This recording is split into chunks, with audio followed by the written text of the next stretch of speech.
Et si vous donniez 1000 € à un inconnu sans domicile, que ferait-il? C'est une question que beaucoup d'entre nous se posent, mais peu osent expérimenter. Aujourd'hui, nous allons découvrir ensemble ce qui se passe lorsque l'on tend la main à quelqu'un dans le besoin. Aujourd'hui, j'ai voulu tenter l'expérience. Voici Marc.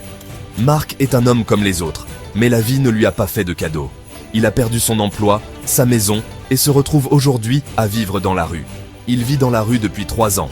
3 longues années de lutte quotidienne pour survivre, pour trouver de quoi manger, et pour garder espoir. Chaque jour est un nouveau défi pour lui.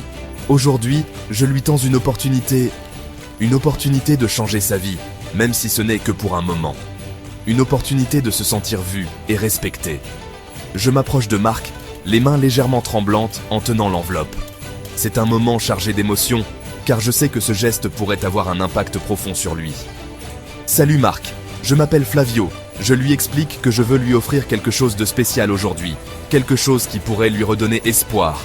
Aujourd'hui, je veux te donner quelque chose qui pourrait faire une différence dans ta vie, même si ce n'est que pour un instant. Je lui tends les 1000 €. C'est une somme importante, surtout pour quelqu'un qui n'a rien. Je peux voir l'incrédulité dans ses yeux alors qu'il prend l'enveloppe. Son regard change instantanément, un mélange d'incrédulité et de gratitude. Il est visiblement ému, et je peux voir les larmes commencer à monter dans ses yeux. Il sourit, les yeux brillants, et murmure « Merci ». Mais pourquoi moi? C'est une question légitime, et je lui réponds que tout le monde mérite une chance. Ce qu'il a fait ensuite, personne ne s'y attendait. Marc a pris cette opportunité et l'a transformée en quelque chose de beau.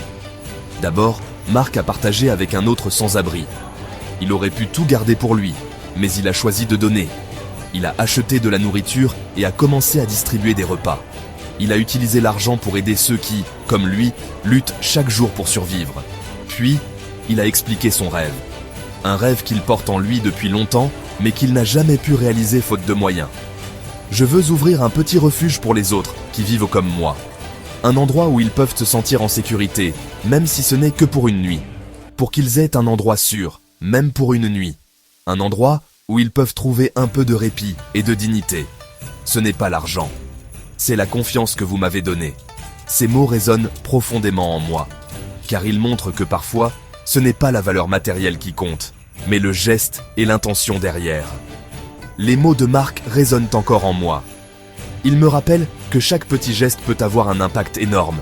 Il ne s'agit pas simplement de donner de l'argent, mais de donner de l'espoir et du respect, de montrer à quelqu'un qu'il est vu, qu'il est important et qu'il a de la valeur. Si vous croyez qu'on peut changer des vies avec des gestes simples, abonnez-vous.